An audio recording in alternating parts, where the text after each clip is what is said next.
Los adventistas modernos encuentran sus raíces inmediatas en el movimiento del segundo advenimiento de comienzos del siglo XIX. Si bien muchos predicadores proclamaron la pronta venida de Cristo en Europa y otras partes del mundo, la creencia tuvo su mayor impacto en Norteamérica. Un laico bautista llamado William Miller desempeñó un papel primordial en los comienzos del adventismo en Norteamérica. Nacido en un hogar cristiano, Miller abandonó sus convicciones religiosas en favor del deísmo durante los primeros años del siglo XIX. El deísmo aboga por un Dios distante que no participa activamente en los asuntos humanos. Las creencias deístas se hicieron populares tanto en Europa como en Norteamérica durante la última mitad del siglo XVIII.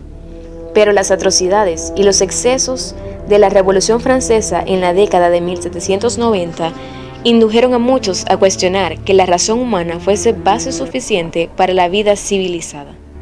Se reconvirtió al cristianismo cuando el segundo gran reavivamiento revitalizaba las iglesias norteamericanas. Sin embargo, a diferencia de muchos de sus contemporáneos, Miller se convirtió en un estudiante de la Biblia particularmente celoso. Miller llegó a su conclusión por medio de un estudio de las profecías del libro de Daniel, especialmente Daniel 8:14, hasta 2300 tardes y mañanas, luego el santuario será purificado. Al actuar bajo la interpretación ampliamente aceptada de Números 14:34 y Ezequiel 4, 5 y 6, en el sentido de que un día profético es igual a un año, Miller calculó que la profecía de los 2300 días concluiría en 1843. Y al interpretar el santuario de Daniel 8:14 como la tierra y su purificación como la purificación del día final de la tierra por medio del fuego, Miller razonó que Cristo regresaría a la tierra al final de los 2300 días, alrededor de 1843. Su corazón se llenó de gozo.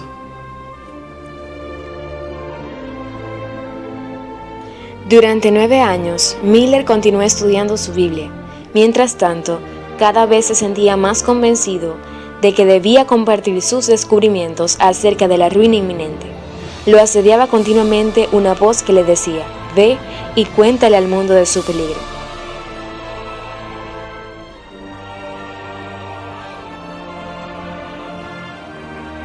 Su primera presentación del segundo advenimiento produjo varias conversiones. En lo sucesivo, Miller recibió una serie interminable de invitaciones para celebrar reuniones en iglesias de diversas denominaciones. Para finales de la década de 1830, el profeta reticente había convencido a varios pastores de que Cristo regresaría alrededor del año 1843. El más significativo de esos conversos del cuerpo pastoral fue Joshua Himes, de la Conexión Cristiana. Al percibir la urgencia del mensaje, Himes sintió la necesidad de presentar la doctrina adventista ante el mundo. Las hazañas de Himes en la publicación de periódicos pronto suscitaron imitadores, y la literatura adventista comenzó a salir de la imprenta a un ritmo sin precedentes.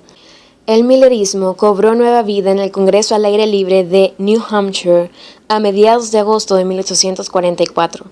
En esa reunión, el ministro millerita Samuel Snow demostró convincentemente por medio de una variedad de cálculos matemáticos que el cumplimiento de la profecía de los 2300 días de Daniel 8:14 tendría lugar en el otoño de 1844.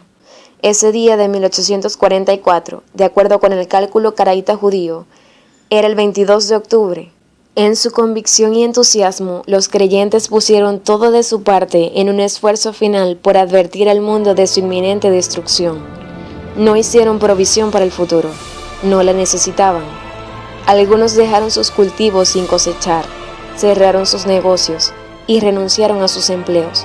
Jesús volvía. El pensamiento era como miel en la boca, pero desconocían que sería amargo en el vientre.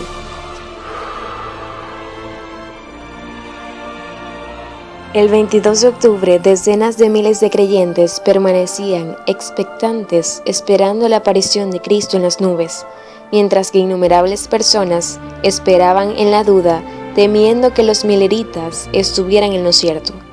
Pero el día llegó y pasó. y los burladores y los indecisos cobraron ánimo, pero los mileritas quedaron totalmente sumidos en el caos y el desánimo. ¿Qué ocurrió el 22 de octubre de 1844? ¿Cuál es el santuario que necesitaba ser purificado? El primer paso hacia una comprensión más clara de las preguntas mencionadas tuvo lugar el 23 de octubre de 1844. En ese día, Hiram Edson, granjero metodista de Port Gibson, Nueva York, llegó a la convicción durante una reunión de oración con algunos creyentes de que debería darse luz y nuestro chasco debería explicarse. Poco después, él y un compañero se propusieron animar a sus hermanos creyentes. Edson contó que mientras cruzaban un campo, algo me detuvo a mitad del camino. El cielo parecía abierto ante mi vista. Vi en forma clara y notoria que en vez de que nuestro sumo sacerdote saliera del lugar santísimo del santuario celestial para venir a esta tierra el 10º día del 7º mes, al final de los 2300 días, ese día entró por primera vez en el segundo departamento de ese santuario, y que tenía que desempeñar una tarea en el lugar santísimo antes de venir a esta tierra.